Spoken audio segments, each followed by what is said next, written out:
वृंदावन बिहारी लाल की जय। राधा रानी की जय श्री गुरुदेव भगवान की जय। श्री राधे राधे। भक्ति प्रश्नोत्तरी कार्यक्रम प्रारंभ किया जा रहा है। आइए हम भक्ति संबंधित प्रश्नों को श्रवण करें। श्री राधे राधे। गुरु जी आपके श्री चरणों में कोटि कोटि दंडवत प्रणाम। प्रिया शर्मा जी हैं राजस्थान से। इनका प्रश्न है, महाराज जी एक कथा में आपने बताया था कि महिलाओं के लिए माधुर्य भाव और वात्सल्य भाव अच्छे होते हैं। मैंने वात्सल्य भाव बनाने की बहुत कोशिश की, लेकिन मेरे अंदर वात्सल्य भाव 1% नहीं है। मैंने बहुत कोशिश किया पर मेरे अंदर वात्सल्य भाव नहीं आ पाया। मुझे माधुर्य भाव अच्छा लगता है और मैं कृष्ण भगवान से बहुत ज़्यादा प्रेम करती हूँ और मुझे ऐसा लगता है कि मेरा माधुर्य भाव है। मुझे पता नहीं कि यह मेरा माधुर्य भाव है क्या है, पर मुझे माधुर्य भाव और कृष्ण जी अच्छे लगते हैं। मेरा वात्सल्य भाव नहीं बन पाता है, तो ऐसे मुझे क्या करना चाहिए? कोई बात नहीं, आप वात्सल्य के लिए आग्रह मत करिए। अब आप माधुर्य भाव में ही चलिए।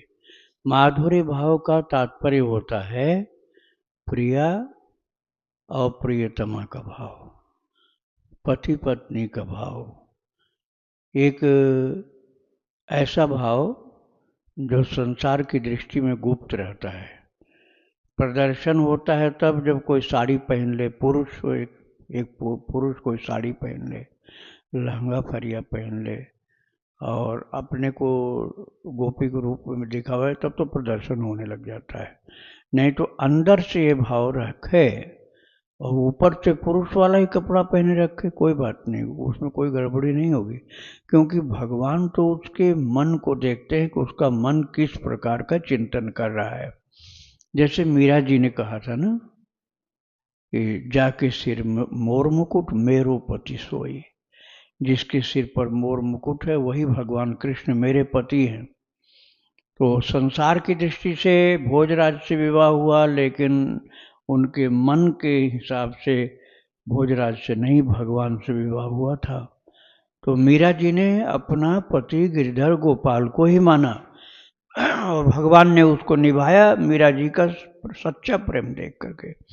यही होता है माधुर्य भाव। इसमें एक तो ये है कि डायरेक्ट आप प्रभु को अपना प्रियतम मान लें, अपने को उनकी प्रेयसी मान लें, एक भाव तो ये।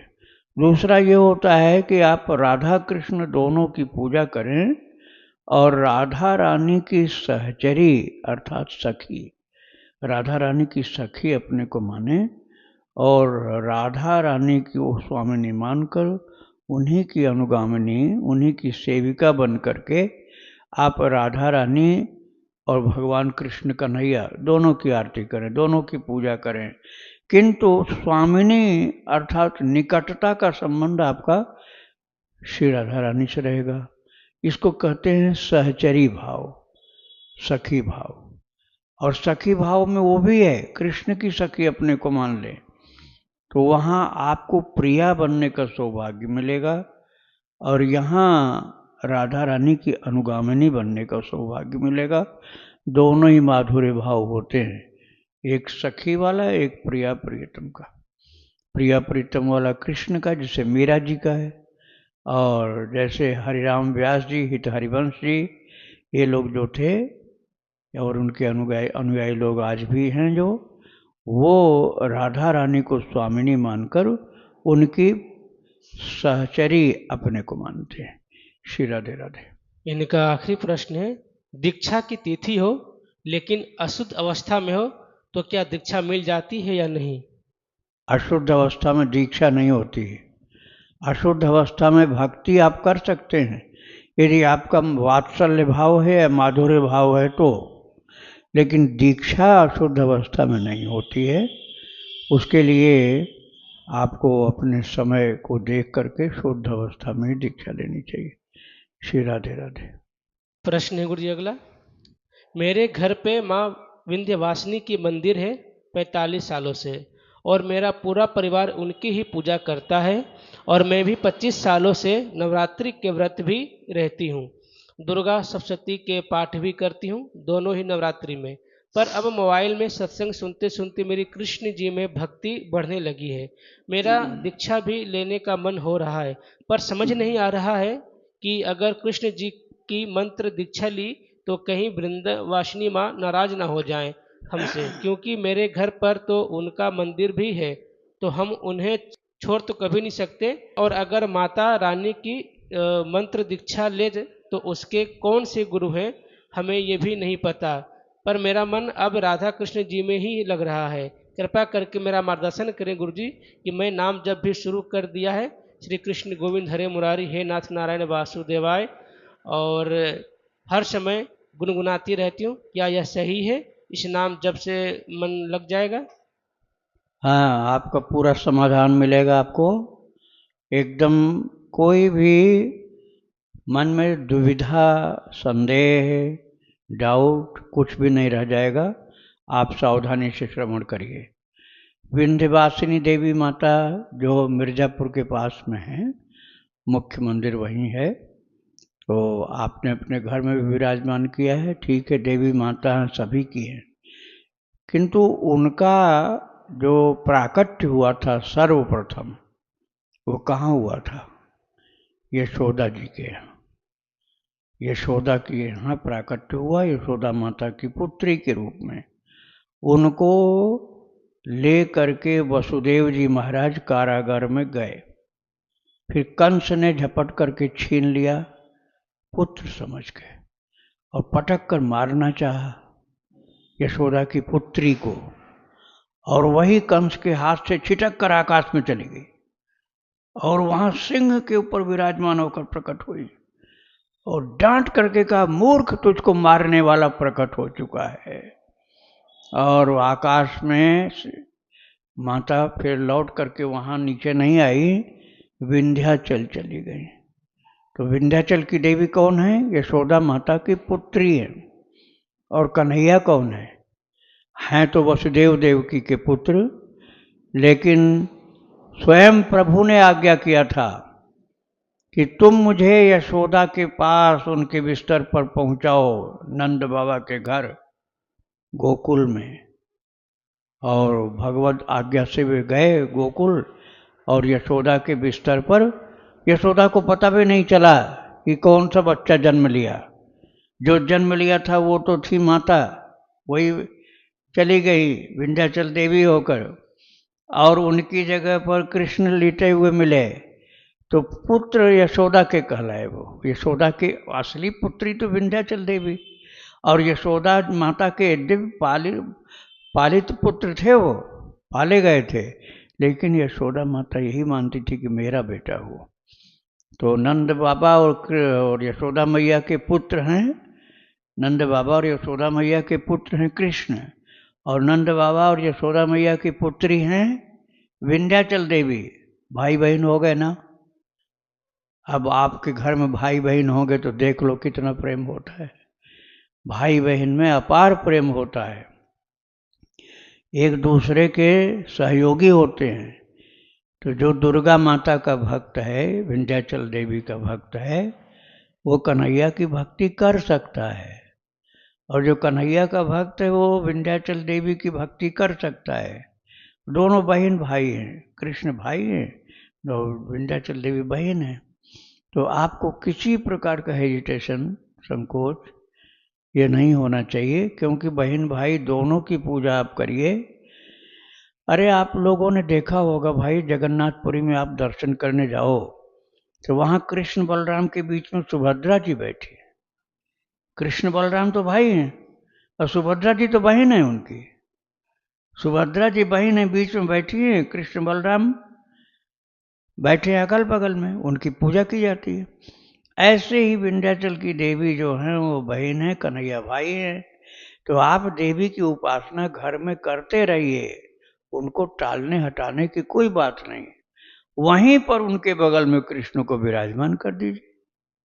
विंध्याचल की देवी चाहती हैं कि अब उनके भाई साहब भी आ जाएं, तो आप ले आओ, उनको वृंदावन से ले जाओ और बगल में विराजमान करो, कृष्ण की उपासना करो और उनकी बहन की उपासना करो। आपकी हर प्रकार से उन्नति होगी, आध्यात्मिक भी और सांसारिक भी।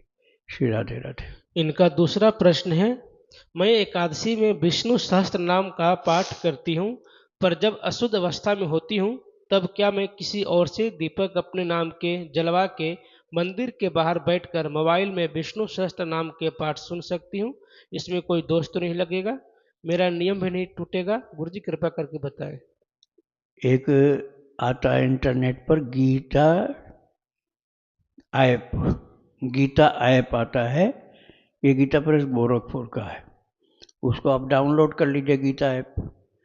तो आपको पुस्तक नहीं लेनी पड़ेगी, रोजाना तो पुस्तक से करिए, लेकिन जब अशुद्ध शरीर हो तो मोबाइल में गीता ऐप आप निकाल लीजिए और उसमें से आप पाठ कर लीजिए विष्णु सहस्त्र नाम का, और उसके बाद आप टच करेंगे होगा वो ग्रंथ कोई छुआ नहीं जाता है, वो तो प्रकट हुआ और अंतर्धान हुआ, तो आपको दोष नहीं लगेगा। कहीं भी आप विष्णु सहस्त्र नाम मोबाइल से पाठ कर लेना।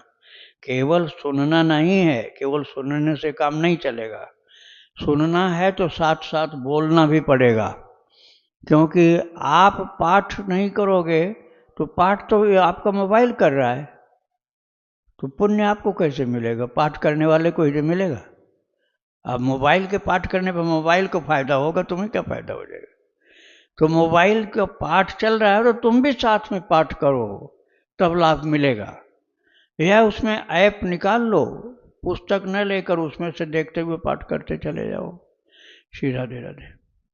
आदित्य लोहिया जी हैं गुरुजी, उरई जालौन से। इनका प्रश्न है, 10 साल के छोटे बच्चे परिक्रमा करते समय पैरों में क्या पहने? क्योंकि मैं अभी 6 साल का हूँ, मेरा भी परिक्रमा लगाने का बहुत मन होता है। आप मोजा पहन लो, चाहो तो मोटा मोजा पहन लो, सूती मोजा, ऋतु के अनुसार। जाड़े का टाइम हो तो गर्म वाला मोजा पहनो, ज़्यादा कंकड़ पत्थर में चलना हो तो डबल मोजा पहन लो। वैसे रोड सही होगी तो एक मोजा से ही काम चल जाएगा, बिना चप्पल के भी आराम से कर लोगे परिक्रमा। श्री राधे राधे।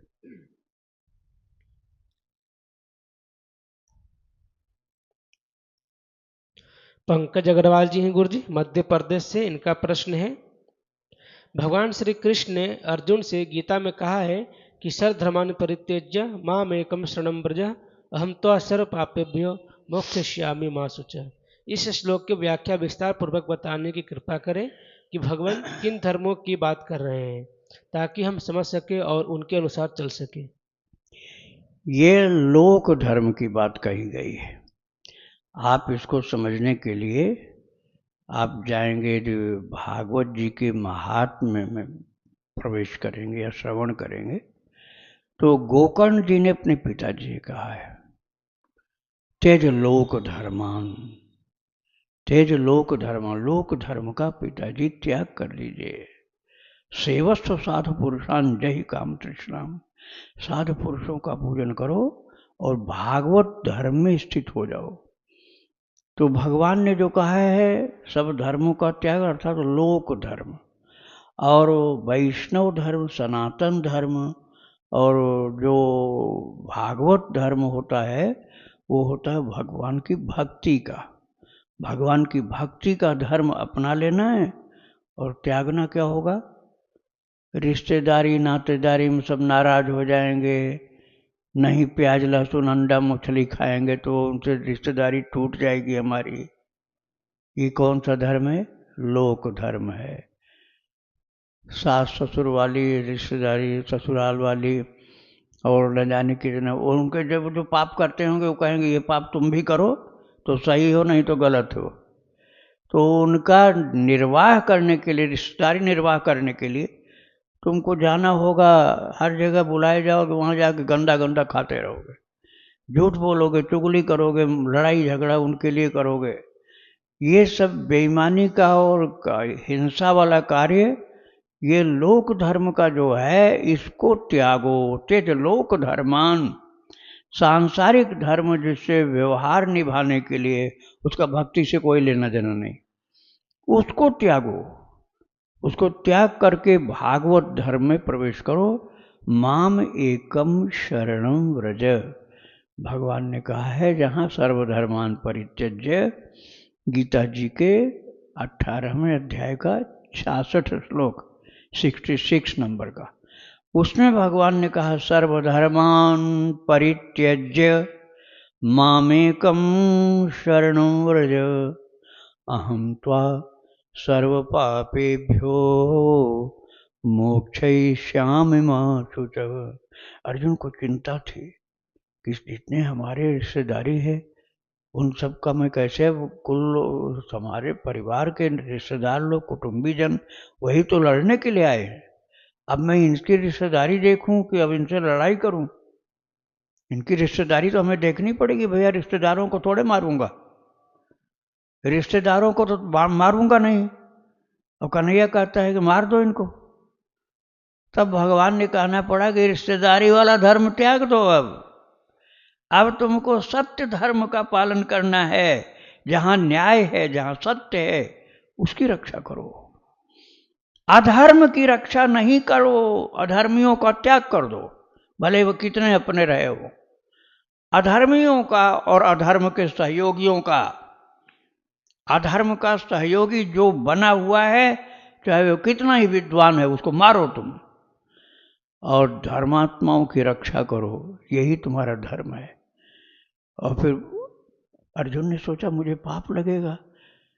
भगवान ने कहा अहम त्वा सर्व पापेभ्यो मोक्षयिष्यामि मा शुचः। अर्जुन चिंता मत करो, तुम्हारे सारे पापों से तुमको मुक्त कर दूंगा। केवल इस युद्ध के लिए नहीं, पुराने पाप होंगे उन पापों को भी खत्म कर दूंगा। माम एकम शरणम व्रज, एक मेरी शरण में आकर मेरे भक्त होकर के मेरा बन करके जियो, निश्चिंत हो जाओ तुम। ये इसका भाव है। श्री राधे राधे। प्रणव सिंह जी हैं गाजियाबाद से, इनका प्रश्न है राम जी की कृपा से पिताजी की बरसी पर 24 घंटे का अखंड नाम कीर्तन का विचार है। मैं किस नाम या मंत्र का कीर्तन करूं? हरे नाम महामंत्र या श्री राम जय राम जय राम? देखो भाई, ये विचार तो बहुत सुंदर आपका है। बहुत ठाकुर जी की कृपा है कि 24 घंटे के नाम कीर्तन का विचार आपके मन में आया। ऐसे पवित्र कार्यों में कभी कभी बाधा पड़ती, ध्यान रखना। उन बाधाओं को बिल्कुल भूल जाना। जैसे किसी प्रकार की बाधा हो, कहीं भी जाना पड़ जाए, कोई आदमी सहयोग नहीं कर रहा, उन सब की उपेक्षा कर दो। ये अखंड हरिनाम कीर्तन बाधाओं को त्याग करके, अर्थात बाधाओं का उसकी चिंता न करके करना है। और कीर्तन दोनों ही अच्छे हैं। हरे राम राम राम हरे हरे, हरे कृष्ण कृष्ण कृष्ण हरे हरे। ये जो है कलि संतरण उपनिषद का कीर्तन है, ये आप कर सकते हैं। और आप चाहें तो जो श्री राम विजय मंत्र है, श्री राम जय जय राम, श्री राम जय जय राम, ये जो है विजय मंत्र है। इसके द्वारा संसार में विजय प्राप्त होती है और जो दुर्गुण हैं उनसे विजय प्राप्त होती है और भगवत भक्ति की प्राप्ति होती, उपलब्धि होती है। तो आप दोनों में से जो अपना ज़्यादा प्रिय मानता वो कर सकता है, अंतर कोई नहीं है। दोनों ही भगवान के मंत्र हैं, कीर्तन वाले मंत्र हैं। दोनों का कीर्तन होता है। श्री राम जय जय राम का कीर्तन समर्थ गुरु रामदास जी कराते थे। और महाराज हरि बाबा भी जब गए थे ना वर्धा, तो हरि बाबा ने वर्धा में यही कीर्तन किया था जब उनके ऊपर चैतन्य महाप्रभु का आवेश हो गया था। और उसके बाद तो कीर्तन में ऐसे रम गए कि महाप्रभु जी के आवेश में रहते थे। बाद में उन्होंने हरे राम राम राम हरे हरे ये चालू किया। तो आप दोनों में से जो पसंद ज़्यादा करें वही करें, फल दोनों का बराबर है। श्री राधे राधे। दिशा शर्मा जी हैं ग्वालियर से, इनका प्रश्न है महाराज जी, मुझे राधा जी में अपनी बड़ी बहन और कृष्ण जी के लिए कांता भाव आता है, मुझसे कोई अपराध तो नहीं हो रहा है? राधा रानी के प्रति बड़ी बहन और भगवान के लिए कांता भाव, कोई बात नहीं भाई, आप चिंता मत करो, इसमें तो कोई गड़बड़ी नहीं है। हम किसी संप्रदाय की बात नहीं कर रहे हैं। संप्रदाय वाले नाराज मत होना कि ऐसा क्यों कहा जा रहा है। मैं किसी संप्रदाय की बात नहीं कर रहा हूँ। मैं भगवान और जीव की बात कर रहा हूँ। जीव जो है उनका अंश है, जीव अंश होने के कारण उनकी प्रिया भी है। इस भाव से कृष्ण के प्रति कांता भाव माना जा सकता है। और राधा रानी जगत जननी है, उनको जगन माता जगत जननी स्वामिनी जी राधा रानी जी, अरे आप उनको पुत्री तक मान सकते हो भाई। कितने भक्तों ने पुत्री माना है राधा रानी को। तो आपने बड़ी बहन मान लिया तो कोई अपराध नहीं किया, बड़ी बहन आप मान सकते हो, इसमें कोई दोष आपको नहीं लगेगा। भक्ति भाव से लगे रहना। श्री राधे राधे। सचिन गौड़ जी हैं गुरु जी उत्तराखंड से। इनका प्रश्न है, भगवान क्या अद्वैत वेदांत के संत से नारायण नाम का मंत्र लिया जा सकता है? देखो, अद्वैत वेदांत के संत जो होते हैं, मैं उनकी बुराई नहीं कर रहा हूँ। यदि भक्ति में लगे हों तो आप ले सकते हैं। भक्ति में लगे, भक्ति विरोधी यदि हों तो दीक्षा मत लेना उनसे, ये बात ध्यान रखना। किसी भी संप्रदाय का हो, अद्वैत वेदांत के ही चाहे हो चाहे और कोई हो, लेकिन यदि भक्ति में लगे हुए हैं, भक्ति का विरोध नहीं करते, जिनका टारगेट भक्ति है, लक्ष्य, जिनके जीवन का लक्ष्य है कि मैं भगवान का भक्त हो जाऊं, भक्ति में प्रेम से समर्पित हो गए हैं, उनसे यदि आप देख रहे हैं कि वो सच्चे भक्त हैं, प्रेमी हैं प्रभु के, तो आप दीक्षा ले सकते हैं। श्री राधे राधे। चूरू राजस्थान से गुरु जी इनका प्रश्न है, मेरे लड्डू गोपाल के एक आंख काली हो गई है, क्या मुझसे कोई अपराध बन गया है? नहीं नहीं, आँख में गड़बड़ी नहीं है, आँख के श्रृंगार में गड़बड़ी। जब आप ठाकुर जी का श्री विग्रह ले आते हैं ना कहीं से, तो नेत्र उनके बाद में श्रृंगार के रूप में लगाया जाता है। जैसे उनके आँख पर भ्रिकुटी बनाई जाती है, केश बनाए जाते हैं, ऐसे नेत्र का वो श्रृंगार है। तो आप श्रृंगार को फिर से कर सकते हो, उसमें कोई अपराध की शंका मत करो आप। क्योंकि वो हटने के बाद भी नेत्र अंदर बना हुआ रहता है, श्री विग्रह में नेत्र रहता है। वो तो हमको ज़्यादा प्रिय लगे इसलिए हम नेत्र अलग से माउंट कर देते हैं, चिपका देते हैं, लगा देते हैं। तो वो भगवान का नेत्र का श्रृंगार है, तो उसको आप लगा दें। और जो पहले वाला हटाएंगे उनको आप कूड़ा कचरा मत फेंकना, उनको गंगा यमुना जी में जा करके अंदर बालू खोद करके गाड़ देना। और नहीं आप वहाँ जा पा रहे हो तो ब्रज में कहीं मिट्टी खोद के, या तुलसी के गमले बड़े बड़े हों तो उस गमले में मिट्टी गहराई तक खोद करके, कटे नहीं, जड़ नहीं कटनी चाहिए, तो वहाँ आप गाड़ सकते हैं। तो इस प्रकार से भगवान के श्रृंगार का आदर करना चाहिए। श्री राधे राधे। इनका दूसरा प्रश्न है, महाराज जी सुनने में ऐसा आता है कि कर्ण के मरने के बाद ठाकुर जी ने अपनी हथेली पर कर्ण को जलाया था, क्योंकि कर्ण ने कहा था कि मुझे वहाँ जलाना जहाँ कोई पाप न हुआ हो। यह कितना सच है? अगर ऐसा नहीं है तो फिर कर्ण को कहाँ जलाया गया था? ऐसी धरती कहाँ थी जहाँ पर पाप न हुआ हो? ऐसा नहीं है, आपको किसी ने गलत बता दिया, हथेली पर प्रभु ने नहीं जलाया था। अरे भाई, ये तो कर्ण जब कुरुक्षेत्र में मरा था तो जैसे सबका दाह कर्म किया गया था वैसे उसका भी किया गया था।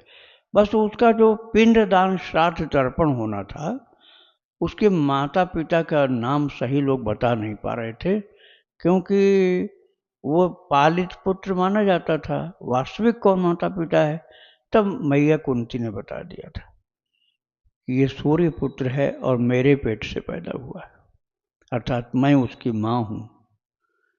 तो इस पर बड़ा दुख हुआ था पांडवों को, और युधिष्ठिर ने श्राप भी दे दिया था मातृ जगत को, माताओं को, कि अब कोई माता भेद नहीं छिपा पाएगी और किसी न किसी से बता देगी जरूर। यदि मेरी माता ये बता दी होती कि कर्ण उसका बेटा है कुंती माता का, तो ये महाभारत का युद्ध नहीं होने पाता। मैं कर्ण को राजा बना देता और ये बात दुर्योधन भी स्वीकार कर लेता, तो फिर युद्ध नहीं होता। लेकिन कुंती माता ने तब बताया जब कर्ण मर चुका, तो इसका कष्ट पांडवों को हुआ था, लेकिन उनका दाह कर्म वहीं हुआ जहां सबका हुआ था। किंतु श्राद्ध तर्पण कौन करे, ये प्रश्न उठ चुका था। तो भगवान ने आदेश किया, कुंती माता ने रहस्य खोल दिया है, इसलिए युधिष्ठिर श्राद्ध तर्पण तुम करो। हथेली पर जलाने वाली बात झूठी है बिल्कुल। श्री राधे राधे। संजय त्रिपाठी जी हैं गुरुजी, लखनऊ से। इनका प्रश्न है, मेरे विवाह के 10 साल हो गए हैं, बच्चे नहीं हैं। मैंने बहुत इलाज कराया मगर कोई लाभ नहीं मिला है और मेरी वाइफ दोनों बहुत निराश हैं। मैंने इसे अपना प्रारब्ध कर्म मान लिया है, राधा नाम जप करता हूँ, परंतु मेरी वाइफ इस बात को स्वीकार नहीं कर रही है। मन अशांत रहता है, बहुत परेशान है, कृपया मार्गदर्शन करें। यदि आपने चिकित्सकीय सहयोग सब लेकर के निराशा का अनुभव किया है, तो अब आपको आध्यात्मिक परामर्श में दे रहा हूँ कि आप गीता प्रेस से हरिवंश पुराण नाम याद रखना, फिर से यूट्यूब में देख लेना, सुन लेना। हरिवंश पुराण इस नाम का ग्रंथ आता है, गीता प्रेस का ही लेना, जिससे अशुद्धि वाला न मिल जाए कहीं। तो हरिवंश पुराण लेकर के शुरू से आखिर तक पति पत्नी दोनों लोग पढ़ करके सुने, नियम से, कोई दिन गैप नहीं होना चाहिए, शुरू से आखिर तक। और आरती करें, प्रसाद बांटें। फिर जब तब तक कुछ अनुभूति नहीं हुई आपको, दोबारा तिबारा करते जाओ, सफलता मिलती है। थोड़ा सा धीरज रखना पड़ता है। श्री राधे राधे। इनका दूसरा प्रश्न है, गुरुदेव मैं आपसे दीक्षा लेना चाहता हूँ, कृपया मार्गदर्शन करें, इसके लिए मुझे क्या करना होगा। दीक्षा लेने के लिए यदि यहाँ दीक्षा लेनी आपको, तो सीताराम सीताराम या राधे श्याम 5 लाख लिखना पड़ेगा। एक दिन में चाहे आप 10-5 बार लिखो, चाहे आप कई हजार लिखो, वो आपकी इच्छा पर है, लेकिन लिखना डेली है। आपको तारीख डालनी है ऊपर, कोई दिन गैर हाजिरी नहीं है। कम टाइम है तो कम लिखो, ज़्यादा टाइम है तो ज़्यादा लिखो, लेकिन लिखो जरूर रोजाना। जब 5 लाख सीताराम हो जाए आपके पास, तब आप लेकर के आइए और फिर आपको तारीख बताई जाएगी कि दीक्षा कब होगी आपकी। इसके साथ साथ भक्त चरितावली प्रतिदिन सुनना है, और जो प्रश्नोत्तरी कार्यक्रम अभी आप श्रवण कर रहे हैं, ये भी आपको सुनना है। और एकादशी व्रत करना है, गायों की सेवा करनी है। आपके पास सामर्थ्य है तो उनको चारा खिलाओ जहाँ गाय मिल जाए, नहीं सामर्थ्य तो एक रोटी तो खिलाओ, उनका चरण स्पर्श करो गौ माता का। और कोई साधु महात्मा मिल जाए, पैसा भले न दो, कुछ भोजन करा दिया करो। किसी साधु संत भक्त का अपमान न हो जाए, झूठ नहीं बोलना, ऐसे अपराध से बचना जिसमें संतों को दुख हो। तो भक्त चरितावली रोजाना भक्ति आश्रम चैनल पर आपको मिलेगा, और ये प्रश्नोत्तरी आपको भक्ति रसायणों चैनल पर मिलेगा। तो ये आप रोजाना सुनिए, एकादशी व्रत करिए, और 5 लाख सीताराम या 5 लाख राधे श्याम लिखिए, तो आपको फिर दीक्षा का मंत्र कब मिलेगा वो तारीख बता दी जाएगी। श्री राधे राधे। प्रियांशु वाजपेयी जी हैं, लखनऊ से। इनका प्रश्न है, मैं विद्यार्थी हूँ, हनुमान जी को अपना आराध्य मानता हूँ, प्रतिदिन हनुमान चालीसा का पाठ करता हूँ, कृपया मार्गदर्शन करें कि शेष समय में कौन सा नाम जप माला जप कर सकते हैं। हनुमान जी को आराध्य मानते हो, अच्छी बात है, लेकिन हनुमान जी के लायक बन जाओ आप। हनुमान जी के भक्त कैसे महान होने चाहिए, इस बात को विचार करो। हनुमान जी एक तो रामचरित सुनिबे को रसिया, राम जी का चरित्र सुनने के प्रेमी हैं। उनको भगवान का चरित्र, भक्तों का चरित्र रोजाना सुनाओ, और भगवान का नाम सुनाओ। श्री राम जय राम, या राम राम सीताराम सीताराम, जो भी पसंद हो वो नाम हनुमान जी को सुनाओ। हनुमान जी को कुछ पढ़ करके, भक्ति वाली चीज पढ़ कर या सुना करके रोजाना शाम को प्रणाम करो। मंगलवार शनिवार को चना का भोग लगाओ, गुड़ और चना का। बंदर हो तो बंदरों को भी खिला दो, नहीं तो भक्त लोगों को खिला के बाद में प्रसाद लो। हनुमान जी का जो हनुमान चालीसा पढ़ते हो इसको तो करना ही है, लेकिन ये जो मैंने बताया ये भी आपको करना होगा। और ब्रह्मचारी हैं, अखंड ब्रह्मचारी हैं हनुमान जी। तो आपको भी अपने जीवन में संयम सदाचार लाना पड़ेगा, नहीं तो हनुमान जी रुष्ट हो जाएंगे तो आपको दंड भी मिल जाएगा। इसलिए उनको रुष्ट नहीं होने देना है। अपने आचरण को, ब्रह्मचर्य को, भक्ति को सही चलाओगे तो हनुमान जी प्रसन्न होकर आशीर्वाद देंगे। श्री राधे राधे। गुरुजी राधे राधे। श्री राधे। गुरुजी मेरा एक प्रश्न है, हमारे घर में शुरू से ही, हमारे जन्म से पहले से माँ दुर्गे की स्तुति होती है। अब आके महाराज जी के हरि कीर्तन में ज़्यादा लगाव है, हम समय भी महाराज जी के कीर्तन में ज़्यादा देते हैं। तो मेरा ये प्रश्न है गुरुजी, हमें इष्ट किसे मानना चाहिए? आप हरि बाबा बांध के क्षेत्र से आए हैं ना? हाँ ठीक है। हरि बाबा संत तो थे ही, लेकिन भगवत पार्षद थे। जैसे समझ लो चैतन्य महाप्रभु जैसे भगवान के ही एक रूप थे। इतना ज़्यादा उन्होंने सबका कल्याण किया, भक्ति का प्रचार किया, नाम महाराज का दान दिया। तो वह संत होते हुए भगवान के स्वरूप थे। तो उनको भी एक तरफ विराजमान करो। दुर्गा माता की पूजा आपके घर में होती है ना, तो दुर्गा जी की एक तरफ हरि बाबा को विराजमान करो और एक तरफ भगवान कृष्ण को विराजमान करो। अभी मैंने बताया, शायद आप यहाँ थे कि नहीं, विंध्याचल देवी की बात, बैठे थे ना? तो विंध्याचल देवी जो हैं वो बहन है कन्हैया भाई, सगे भाई। माता एक ही है, यशोदा माता की पुत्री विंध्याचल देवी, यशोदा माता का बेटा कृष्ण।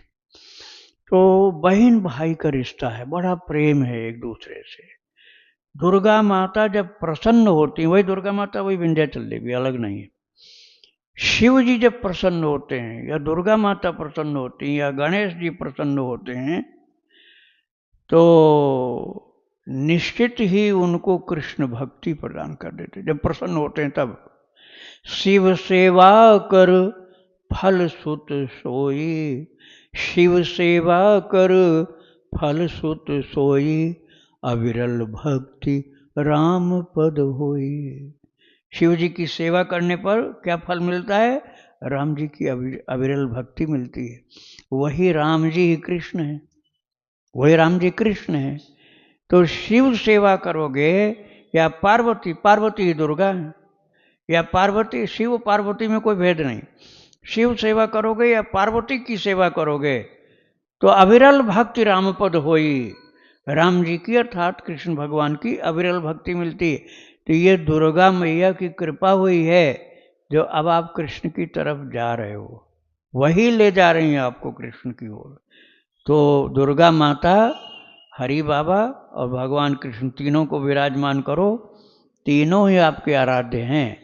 और इष्ट देव जो हैं, हम तो कहते हैं आप तीनों को इष्ट देव मान सकते हो। और आपके क्षेत्र के लिए तो हरि बाबा ही भगवान है। हरि बाबा को भी इष्ट देव आप मान सकते हो, वो मनुष्य रूप में भगवान ही थे, ऐसा पूर्ण विश्वास रखो आप। मैंने उनका चरित्र 34 भाग में सुनाया है। हरि बाबा का चरित्र यूट्यूब में 34 भाग में भक्ति आश्रम चैनल पर सुनाया है। पूरा आप लोग शायद सुने होंगे आप लोग। तो वो ईश्वर कोट के संत थे भाई, ईश्वर कोट के संत थे वो। देखने में मनुष्य जैसे लगते थे, नहीं तो ईश्वर कोट के संत थे हरि बाबा। आप उनको इष्ट देव मान सकते हैं। और उन्होंने कृष्ण की भी पूजा किया, और हर नवरात्र में दुर्गा माता की पूजा करते थे हरि बाबा, हर नवरात्र में। तो उनके आराध्य कृष्ण भी थे, दुर्गा भी थी। और जो माता आती थी ना, कौन माता? आनंदमयी माता। आनंदमयी माता आकर बांध पर एक एक महीना रहती थी। आनंदमयी माता भी साक्षात दुर्गा की स्वरूप थी। कनखल में जो मंदिर है, दक्षेश्वर मंदिर, वहाँ नव दुर्गा की प्रतिष्ठा है, नव दुर्गा विराजमान है लाइन से।